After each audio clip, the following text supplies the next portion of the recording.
سورة أنزلناها وفرضناها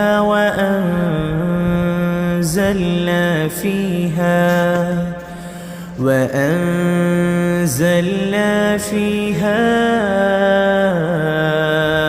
آيات بينات لعلكم تذكرون.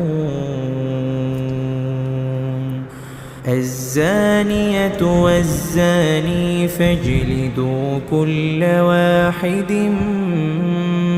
منهما 100 جلدة ولا تأخذكم بهما رأفة في دين الله إن كنتم تؤمنون بالله